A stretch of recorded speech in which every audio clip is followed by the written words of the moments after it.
കാണിച്ചു തരികയാണ് നമ്മുടെ. അപ്പൊ ഞാൻ അദ്ദേഹത്തോട് പറഞ്ഞു, ഇത്രയും സമൃദ്ധിയുള്ള അവസരത്തിൽ നീ ഒരു ദിവസം ഒന്ന് ഇതിനകത്ത് നിന്നൊക്കെ വിട്ടൊന്ന് ഉപവസിച്ച് നോക്ക്. കർത്താവേ, ഇതൊന്നും എനിക്ക് വേണ്ട. ഞാൻ ആ പണ്ട് നാട്ടിൻപുറത്ത് എൻ്റെ വാട്ടർ ഹൗസർ വലിച്ചു കെട്ടി നടന്ന പോലെ ഒരു ദിവസം ഒന്ന് ഇവിടെ അമേരിക്കയിലൊന്ന് ജീവിക്കട്ടെ,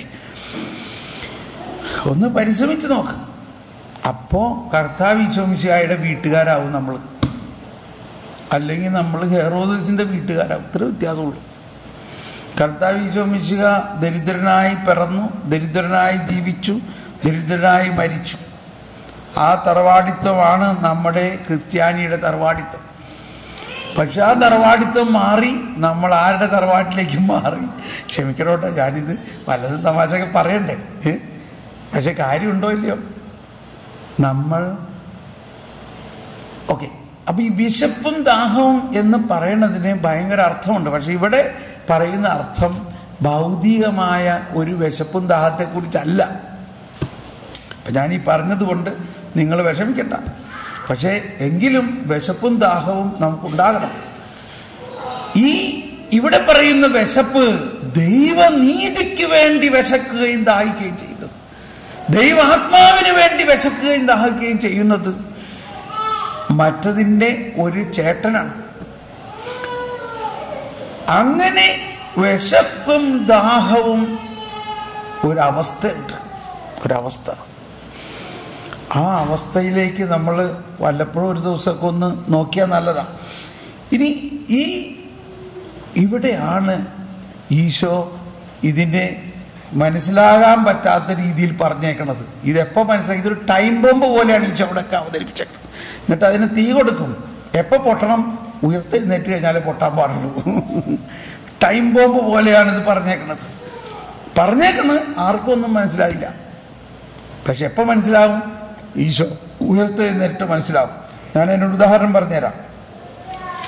5-ാം അധ്യായത്തിൽ 17-ാമത്തെ വചനത്തിൽ പറയുന്നു, നിയമത്തെയോ പ്രവാചകന്മാരെയോ അസാധുവാക്കാനല്ല ഞാൻ വന്നിരിക്കുന്നത്. നമ്മുടെ സമയം കഴിയാറായി. നമ്മളൊരു 12-12:15 ആവുമ്പോൾ ഞാൻ പരിശുദ്ധാത്മാവിൻ്റെ അഭിഷേകത്തിന് വേണ്ടി പ്രാർത്ഥിക്കും. 1 മണിക്ക് നമ്മളെല്ലാം അവസാനിപ്പിക്കും. അപ്പോൾ ഇനി നിങ്ങൾ വാച്ച് നോക്കണമെന്നില്ല, ഞാൻ നോക്കാം.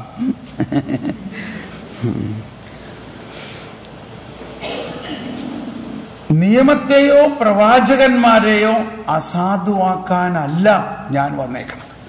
ഈശോയുടെ നടപ്പും ഈ പാപികളോടുള്ള സ്നേഹമൊക്കെ കാണുമ്പോൾ ഫരിസേയരുടെ വിചാരം ഇവൻ നിയമമൊന്നും വേണ്ട എന്ന് പറഞ്ഞ് നടക്കുന്ന ആളാണ്. അല്ല, മറിച്ച് അതിനെ പൂർത്തിയാക്കാനാണ്. എന്നിട്ട് പറയാണ്, ആകാശവും ഭൂമിയും കടന്നു പോകുന്നത് വരെ സമസ്തവും നിറവേറുവോളം നിയമത്തിൽ നിന്ന് വള്ളിയോ പുള്ളിയോ മാറുകയില്ല. കണ്ടോ? അപ്പോൾ ഒരു ആന്റിസിപ്പേറ്ററി ബെയിലുമായി ഈ നിയമം വേണം, നിയമം കണിശമായിട്ടും വേണം. എന്തിനാ നിയമം? നിയമത്തിലൂടെ പാപത്തെക്കുറിച്ചുള്ള ബോധ്യം ഉണ്ടാവുന്നേ ഉള്ളൂ.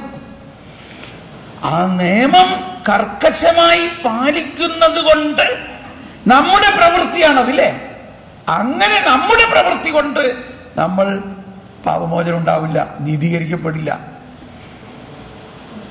അതാണ് ഫരിസേയ നീതി. ഫരിസേയ നീതി എന്ന് പറഞ്ഞാൽ ഈ കർക്കശമായിട്ട് ഇത് പാലിക്കണം. കർക്കശം. നീ ഇത് പാലിച്ചില്ലെങ്കിൽ ശിക്ഷിക്കപ്പെടും. അപ്പൊ പേടിച്ചിട്ടാണ് അവർ. സാബത്ത് ദിവസം വിറക് പറക്കാൻ പോയവനെ മോശയുടെ കാലത്ത് കൊന്നു. കാരണം നിയമം ലംഘിച്ചു.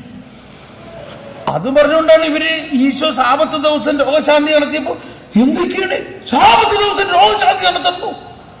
വലിയ തെറ്റാണ് ചെയ്തത്. നിങ്ങൾക്കറിയോ, ഇവിടെ അമേരിക്കയിൽ ജൂയിഷ് ആശുപത്രികളുണ്ടല്ലേ? ജൂയിഷ് ആശുപത്രിയിൽ ആരെങ്കിലും പോയിട്ടുണ്ടോ? ജൂയിഷ് ആശുപത്രിയിലുള്ള ഹോസ്പിറ്റലിൽ ഉള്ള ഒരു നേഴ്സ് പറയാണ്, അവിടെ സാബത്ത് എലിവേറ്റർ എന്ന് പറഞ്ഞൊരു എലിവേറ്റർ ഉണ്ട്. സാബത്ത് ദിവസം അവർക്ക് സ്വിച്ച് പോലും ഇടാൻ അനുവാദമില്ല. സാബത്ത് ദിവസം. അപ്പോൾ സാബത്ത് എലിവേറ്ററിൽ ആ സാബത്ത് ദിവസം ആ എലിവേറ്റർ ഓണായിരിക്കും. അവരവിടെ നിന്നാൽ അവർ സ്വിച്ച് ഇടണ്ട, എലിവേറ്റർ തുറക്കും. എല്ലാ ഫ്ലോറിലും തുറന്നും അടന്നും പോകും. കാരണം അന്ന് യഹൂദർക്ക് സ്വിച്ച് ഇടാൻ പാടില്ല. ഒരു സഹോദരി നേഴ്സ് എന്നോട് പറയായിരുന്നു, അവളുടെ അയൽവക്കത്ത് ഒരു യഹൂദ കുടുംബമാണ്. അവരുടെ കുട്ടി ഇലക്ട്രിക് ഷോക്ക് അടിച്ച് കിടന്ന് പിടയ്ക്കണം. എന്നിട്ട് അവൾ ഓടി വന്നിരിക്കണം, നിങ്ങൾ വന്നിട്ട് ആ സ്വിച്ച് ഓഫ് ചെയ്യാൻ. അവൾ നിനക്ക് ഓഫ് ചെയ്തില്ല, ഞങ്ങളുടെ നിയമപ്രകാരം സ്വിച്ച് ഓഫ് ചെയ്യാൻ പാടില്ല സാബത്ത്. അത്രയ്ക്ക് അവര് നിയമത്തിന്റെ കർക്കശത പാലിക്കുന്നതിലൂടെയാണ് നീതീകരിക്കപ്പെടുന്നതെന്ന് വിശ്വസിക്കുന്നു. നടന്ന സംഭവത്ത് ഇന്നത്തെയും അവസ്ഥ. എന്നാൽ നിയമം കൊണ്ടുവന്നത് അതിനുവേണ്ടിയല്ല. നിയമത്തിന്റെ സാരാംശം എന്താ? 10 നിയമത്തെയും സാരാംശമായിട്ട് 2 നിയമത്തിൽ ഉൾക്കൊള്ളിച്ചോ? മോശ എന്നെ ഉൾക്കൊള്ളിച്ച് പറഞ്ഞില്ലേ? പഴയ നിയമത്തിൽ തന്നെ പറയുന്നതല്ലേ? എന്താ പറയുന്നത്? നിന്റെ ദൈവമായ കർത്താവിനെ സ്നേഹിക്കുക, പൂർണ്ണ ഹൃദയത്തോടെ, പൂർണ്ണ മനസ്സോടെ, പൂർണ്ണ ആത്മാവോടെ, പൂർണ്ണ ശക്തിയോടെ. അതുപോലെ തന്നെ നിന്റെ അയൽക്കാരനെ, നിന്നെ പോലെ നിന്റെ അയൽക്കാരൻ. അപ്പൊ സ്നേഹത്തിന്റെ തന്നെയാണ് നിയമം. പക്ഷെ അതിനെ തെറ്റായിട്ട് വ്യാഖ്യാനിക്കുന്നതിലൂടെയാണ് ഇങ്ങനെ ഉണ്ടായത്. അല്ലെങ്കിൽ ആ കർക്കശ ദൈവത്തിന്റെ കരുണയെ അവർ മനസ്സിലാക്കുന്നില്ല. അതുകൊണ്ടാണ് ഈശോ പറഞ്ഞത്, നിങ്ങൾ പോയി പഠിക്കുവിൻ, ഞാൻ കരുണയാണ് ആഗ്രഹിക്കുന്നത്, ബലിയല്ല എന്നതിന്റെ അർത്ഥം പോയി പഠിക്കുവിൻ. അവര് പറയും ഇന്ന് സാബത്താണ്, സാബത്ത് ദിവസം ചെയ്യാൻ പാടില്ല എന്ന് പറയുമ്പോൾ ഈശോ പറയും, നിന്റെ ഒരാട് സാബത്ത് ദിവസം കിണറ്റിൽ വീണാ നീ അതിനെ എടുക്കാറില്ലേ? അപ്പൊ അവര് മിണ്ടാണ്ട് പോകും കേട്ടോ. അതിനാണ് കപടനാട്യക്കാരെ എന്ന് പറയുന്നത്. പുറത്തെല്ലാം ഈ നിയമം പാലിക്കണം, പക്ഷെ അവരുടെ വീട്ടില്, അവരുടെ കാര്യത്തില് അവര് നിയമപാലനത്തില് അവർക്ക് ഇഷ്ടമുള്ള കാര്യമൊക്കെ ചെയ്യും. മറ്റുള്ളവരെ നിയമം പാലിപ്പിക്കണം. അപ്പോ അതല്ല കർത്താവ് കൊണ്ടുവന്നിരിക്കണം നീതി. ഇനി കേൾക്കാൻ പോകുന്നത് വളരെ ശ്രദ്ധിച്ച് കേൾക്കണം. തെറ്റിദ്ധരിക്കപ്പെടാൻ എല്ലാ വഴികളുമുള്ളൊരു സാധനമാണ്. അതുകൊണ്ട് തന്നെ ഇതൊന്നും ആരും പറയാറില്ല. പറയണോ? ഞാൻ പറയാൻ പോവാണ് കേട്ടോ, കേട്ടോളണം. 19-ാമത്തെ വചനം ഒന്ന് എല്ലാവരും കൈവീശി കാണിച്ച്. ഓൾറൈറ്റ്. പരിശുദ്ധാത്മാവെ സഹായിക്കണേ, കേട്ടോളൂ. ഈ പ്രമാണങ്ങളിൽ ഏറ്റവും നിസ്സാരമായ ഒന്ന് ലംഘിക്കുകയോ ലംഘിക്കാൻ മറ്റുള്ളവരെ പഠിപ്പിക്കുകയോ ചെയ്യുന്നവൻ സ്വർഗരാജ്യത്തിൽ ചെറിയവൻ എന്ന് വിളിക്കപ്പെടും. എന്നാൽ അതനുസരിക്കുകയും പഠിപ്പിക്കുകയും ചെയ്യുന്നവൻ സ്വർഗരാജ്യത്തിൽ വലിയവൻ എന്ന് വിളിക്കപ്പെടും. നിങ്ങളുടെ നീതി നിയമജ്ഞരുടെയും ഫരിസേയരുടെയും നീതിയെ അതിശയിക്കുന്നില്ലെങ്കിൽ നിങ്ങൾ സ്വർഗരാജ്യത്തിൽ പ്രവേശിക്കുകയില്ലെന്ന് ഞാൻ നിങ്ങളോട് പറയുന്നു. 3 കാര്യങ്ങളാണ് ഇവിടെ ഉള്ളത്. നമുക്ക് ഇതിന്റെ ലാസ്റ്റിൽ നിന്ന് പോകാം, അവസാനത്തിൽ. അതാണ് വേറൊരു ആത്മീയത. അവസാനം പറഞ്ഞിരിക്കുന്നത് എന്താ? നിങ്ങളുടെ നീതി ഫരിസേയരുടെയും നിയമജ്ഞരുടെയും നീതിയെ. എന്താ ഫരിസേയരുടെയും നിയമജ്ഞരുടെയും നീതി? നീ നിയമം അനുസരിച്ചാൽ നീതീകരിക്കപ്പെട്ടു. അപ്പൊ നീ നിയമം അനുസരിക്കണം, നീ കർക്കശമായത് പാലിക്കണം, നീ അത് ചെയ്യരുത്. എന്നാൽ അതേ സമയത്ത് അവർക്ക് ചെയ്യാതിരിക്കാൻ പറ്റണില്ല. അവർക്ക് അതുപോലെ നമ്മൾ മനസ്സിലാക്കുന്നത്, നമുക്കറിയാം നിയമം കോപിക്കരുത്, പക്ഷെ നമുക്ക് കോപിക്കാതിരിക്കാൻ പറ്റുന്നുണ്ടോ? ഇപ്പോഴും ഇപ്പൊ നമ്മൾ യേശുക്രിസ്തുവിലൂടെ വിമോചിതരായി കഴിഞ്ഞിട്ട് പോലും നിസാര കാര്യത്തിന് നമ്മൾ പൊട്ടിത്തെറിക്കുന്നുണ്ടോ? ഉണ്ടോ ഇല്ലയോ? അപ്പൊ ഇത് നമ്മുടെ ഉള്ളിൽ പാപം കിടക്കുന്നത് കൊണ്ടാണ്. അപ്പൊ എങ്ങനെ അത് പാലിക്കാൻ പറ്റാത്ത അവസ്ഥയിൽ അപ്പൊ ഫരിസേയരുടെ നീതി അവര് സിനഗോഗിൽ പറയാണ്, ഇന്നതൊക്കെ ചെയ്യുകയാണെങ്കിൽ നിങ്ങൾക്ക് ഇന്ന ശിക്ഷ കിട്ടും, ഇന്നത് ചെയ്യുകയാണെങ്കിൽ ഇന്ന ശിക്ഷ കിട്ടും, ഇന്നത് ചെയ്യുകയാണെങ്കിൽ ഇന്ന ശിക്ഷ കിട്ടും. അതുകൊണ്ട് ചെയ്യരുത്. ഇത് ചെയ്യണത് ആരെങ്കിലും കണ്ടുപിടിച്ചാൽ 2 സാക്ഷികളുണ്ടെങ്കിൽ ഉടനെ ശിക്ഷിക്കപ്പെടും. ഇത് കേട്ടിട്ട് ഇവരങ്ങ് ആകെ ഭയന്നിരിക്കുകയാണ്. ആ സമയത്ത് അതേ സിനഗോഗിൽ ഈശോ വന്നിട്ട് പറയുകയാണ്, നിങ്ങൾ കേട്ടില്ലേ? എന്നാൽ ഞാൻ നിങ്ങളോട് പറയുന്നു, നിങ്ങൾ കേട്ടില്ലേ? പല്ലിന് പകരം പല്ല്, കണ്ണിന് പകരം കണ്ണ്. എന്നാൽ ഞാൻ നിങ്ങളോട് പറയുന്നു, ശത്രുക്കളെ സ്നേഹിക്കുക. നിങ്ങൾ കേട്ടില്ലേ? ഇതെല്ലാം കേട്ടിട്ട് നിങ്ങൾ അത് പാലിക്കാൻ, ഇനി ആ വചനം കേട്ടോ, ഇത് പാലിക്കാൻ നിങ്ങൾ അധ്വാനിക്കുകയാണെന്ന് എനിക്കറിയാം. അങ്ങനെ അധ്വാനിക്കുന്നവരും അങ്ങനെ എത്ര അധ്വാനിച്ചിട്ടും അത് പാലിക്കാൻ പറ്റാത്തത് മൂലമുള്ള പാപത്തിന്റെ ഭാരം ചുമക്കുന്നവരും നിങ്ങൾ എൻ്റെ അടുത്ത് വരുവിൻ, ഞാൻ നിങ്ങളുടെ ആ പാപഭാരം ഏറ്റെടുക്കാം, ഞാൻ നിങ്ങളെ ആശ്വസിപ്പിക്കാം.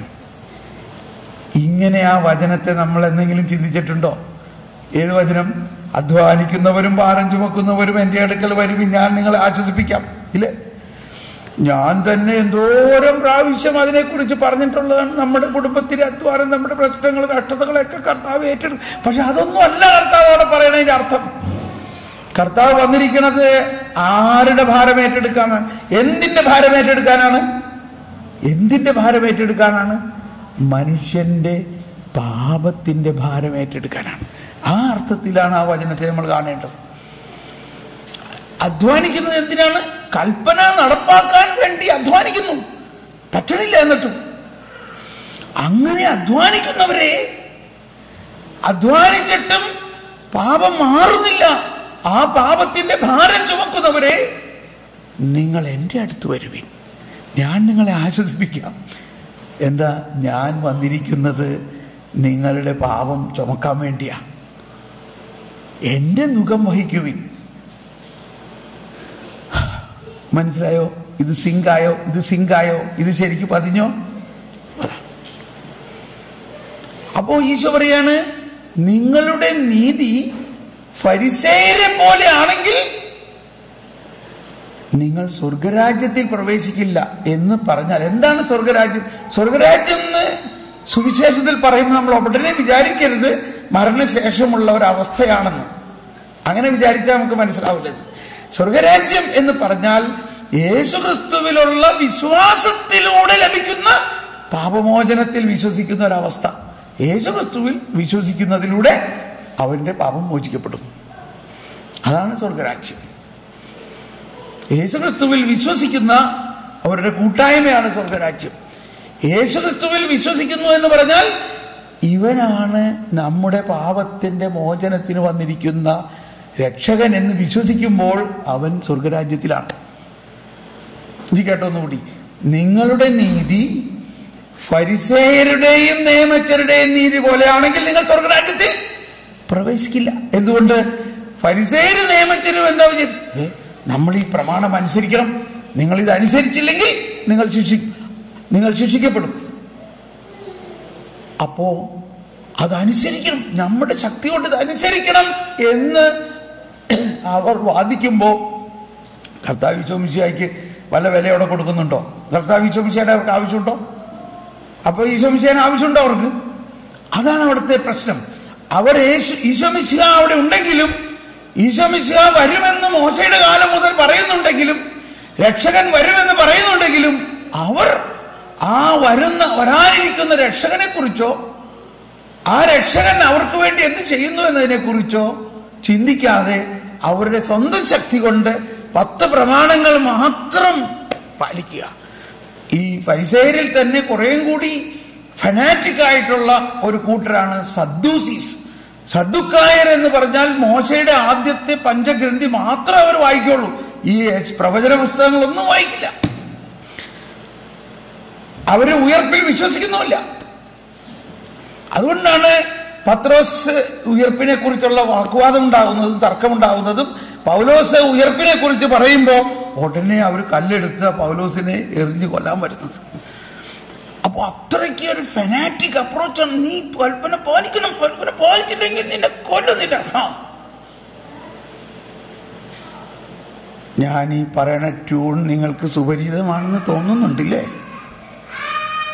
ആണോ? എന്താ മച്ചി? ഇല്ലേ? നമ്മളിങ്ങനെയൊക്കെയല്ലേ ചെറുപ്പം മുതൽ കേട്ടേക്കണേ, ഇല്ലേ? ഇതാണ് പ്രശ്നം. നമ്മുടെ പ്രശ്നം ഇതാണ്. നമ്മളെയും ഏതാണ്ട് ഇതുപോലെ ഒരു ചിന്താഗതിയിലാണ് ചെറുപ്പത്തിൽ നമ്മളോട് പറഞ്ഞേക്കുന്നത്. കൽപ്പന നീ പാലിക്കണം,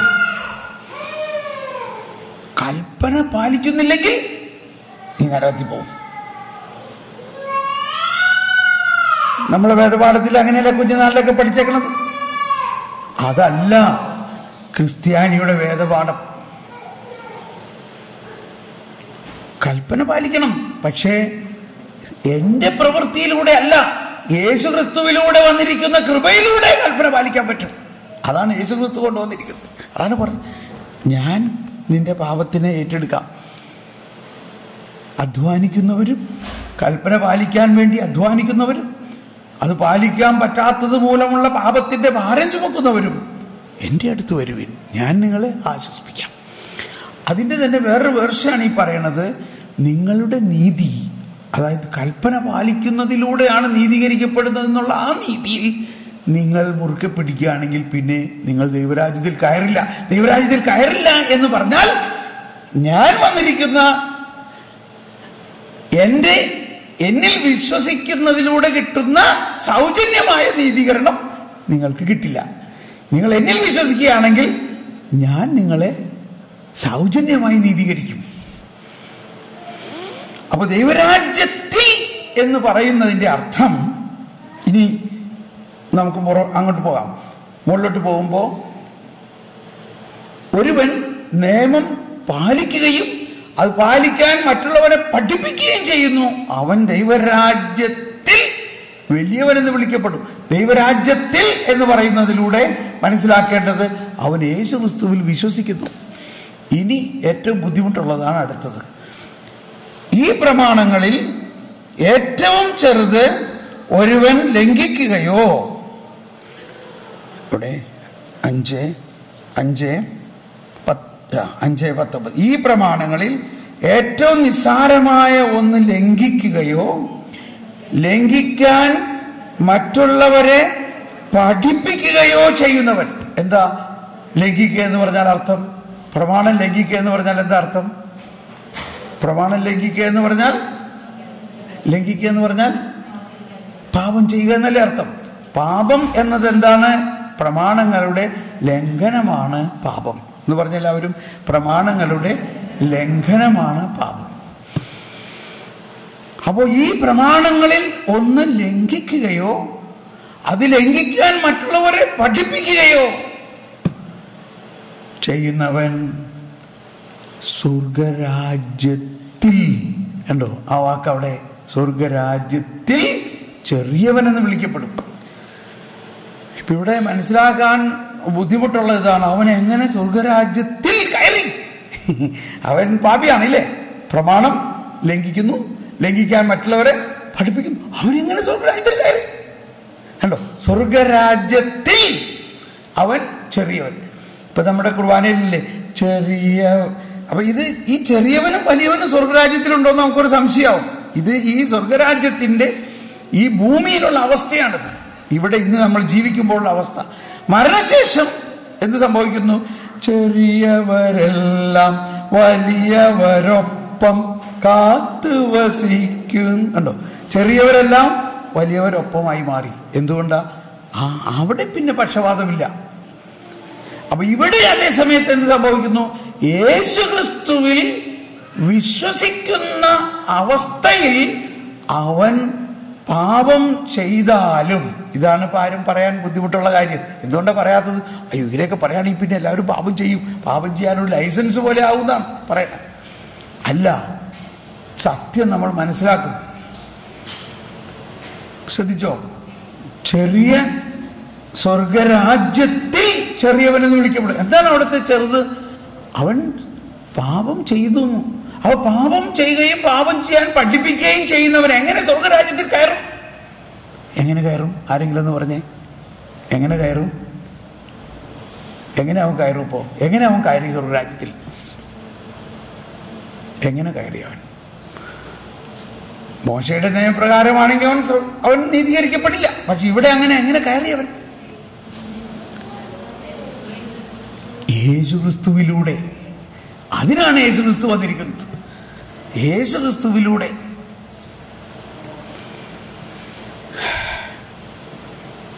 രണ്ടുപേരൊന്ന് വന്ന്, you come and somebody else, രണ്ട് ചേട്ടന്മാർ വന്ന്,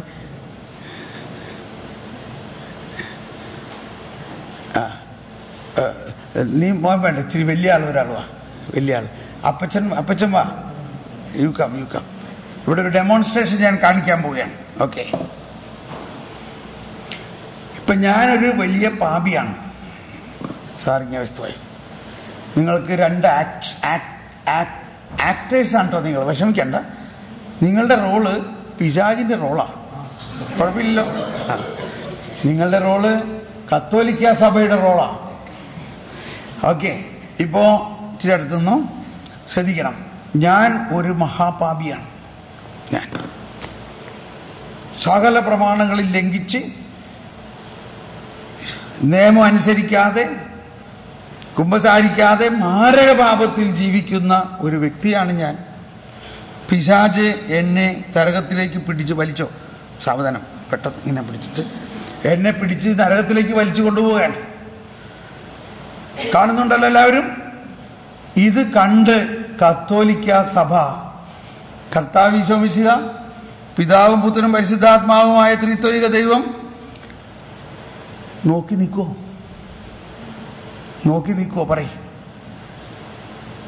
മാലാഖമാരും മാതാവും ഔസേപ്പിതാവും സകല അപ്പസ്തോലന്മാരും എന്നു വേണ്ട മാർപ്പാപ്പമാരും എന്നു വേണ്ട 5 ലക്ഷം കത്തോലിക്ക വൈദികരെല്ലാ ദിവസവും അർപ്പിക്കുന്ന ബലി, അതുകൂടാണ്ട് കോടാനുകോടി കൊന്ത നമസ്കാരങ്ങളിൽ പ്രാർത്ഥിക്കുന്ന പ്രാർത്ഥന ഒന്ന് പിടിച്ച് എന്നെ ഇപ്പോ കണ്ടോ. ഇപ്പൊ ഇവിടെ ആര് ജയിക്കും പറഞ്ഞു? ഇവിടെ ആര് ജയിക്കും പറയും? കത്തോലിക്ക സഭ ജയിക്കുവോ? ഇവിടെ പിശാച് ജയിക്കുവോ? വലിച്ചോ, രണ്ടുപേരും വലിച്ചോ, നോക്കട്ടെ ആര് ജയിക്കുന്നു.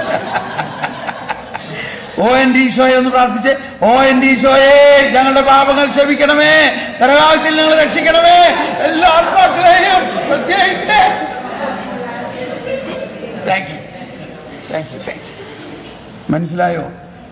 നമ്മൾ ഈ പിശാചിനെയോ പാപത്തെയോ ഭയപ്പെടുകയല്ല വേണ്ടത്, അതിനെ പരാജയപ്പെടുത്തുകയും തന്റെ കുരിശിലൂടെയും പരിശുദ്ധാത്മാവിലൂടെയും ജനതയെ മുഴുവനും വീണ്ടെടുത്ത് കഴിഞ്ഞിരിക്കുന്നു. അങ്ങനെ വീണ്ടെടുത്ത ആ സഭയാണ് നമ്മുടേത്. അതാണ് ഈ നമ്മുടെ കുർബാനയിലെല്ലാം മുടിചൂടി നിൽക്കുന്ന സഭ എന്നൊക്കെ പറയുന്നത്. അപ്പോ യേശു ക്രിസ്തുവിൽ വിശ്വസിക്കുകയും ജ്ഞാനം സ്വീകരിക്കുകയും ചെയ്തിരിക്കുന്ന എന്നെ കണ്ടോ, ആരാ രക്ഷിച്ചപ്പോ എന്നെ വിട്ടുകൊടുക്കും? ഈശോ തന്നെ പറഞ്ഞില്ല, എന്റെ ആടുകളിൽ ഒന്നിനെ പോലും പിടിച്ചു കൊണ്ടുപോകാൻ ഞാൻ സമ്മതിക്കില്ല. അങ്ങനെ നമ്മൾ അപ്പോ ഇവിടെ പറയുന്നത്, നിങ്ങൾ ആ പാപിയാണെങ്കിലും അവൻ യേശു ക്രിസ്തുവിൽ വിശ്വസിക്കുന്നത് കൊണ്ട് അവൻ സ്വർഗരാജ്യത്തിൽ. എന്നാൽ നിങ്ങളുടെ നീതി ഫരിസേയരുടെ മാതിരിയാണെങ്കിൽ സ്വർഗരാജ്യത്തിൽ കയറാൻ പറ്റില്ല. എന്താ അവസ്ഥ? ഫരിസേയൻ എന്താ ചെയ്യുന്നത്? യേശു ക്രിസ്തുവിൽ വിശ്വസിക്കുന്നില്ല. അവൻ വിശ്വസിക്കുന്നത് അവന്റെ സ്വന്തം പ്രവൃത്തി അനുസരിച്ച് ഇന്നിന്ന മാതിരി നിയമം പാലിക്കുകയാണെങ്കിൽ അവൻ നീതീകരിക്കപ്പെട്ടുവെന്ന് വിശ്വസിക്കുന്നു. ഇത് ഇത്രയും പറഞ്ഞത് അതിനകത്ത് നിങ്ങൾക്ക് ഒരു ആശയം കിട്ടിക്കാണും. എന്താണ് കരുണ എന്നത്? ദൈവത്തിൻ്റെ കരുണ അണപൊട്ടി ഒഴുകി നീതിയായി മാറി നമ്മളെ നീതീകരിച്ച് കഴിഞ്ഞിരിക്കുന്നു. പക്ഷേ നമ്മളിൽ ഇപ്പോഴും ഈ ഫരിസേയ മനോഭാവം നിലനിൽക്കുന്നത് കൊണ്ട് നമ്മൾ തന്നെ പ്രവർത്തിച്ചാലേ, നമ്മൾ തന്നെ പ്രമാണം കാത്താലേ രക്ഷിക്കപ്പെടുകയുള്ളൂ. പക്ഷെ അത് പറയുമ്പോൾ മനസ്സിലാക്കണം, പ്രമാണം, ഈശോ പറഞ്ഞു, പ്രമാണം റദ്ദാക്കാനല്ല ഞാൻ വന്നിരിക്കുന്നത്. നമ്മൾ യേശുക്രിസ്തുവിന്റെ കൃപാവരത്തിൽ നിറയുമ്പോൾ, നമ്മൾ കൃപ നിറഞ്ഞ വ്യക്തിയായിട്ട് മാറുമ്പോൾ, നമ്മളിൽ ദൈവവരപ്രസാദ അവസ്ഥ വളരുമ്പോൾ നമുക്ക് പാപം ചെയ്യാൻ പറ്റുമോ? പിന്നെ അപ്പോൾ നമ്മൾ പുതിയ സൃഷ്ടിയായി. അപ്പോൾ നമ്മൾ സെന്റ് അഗസ്റ്റിന്റെ മാതിരിയും സെന്റ് പോളിന്റെ മാതിരിയും പറയും, I am a new person, ഞാൻ പുതിയ സൃഷ്ടിയായിരിക്കുന്നു.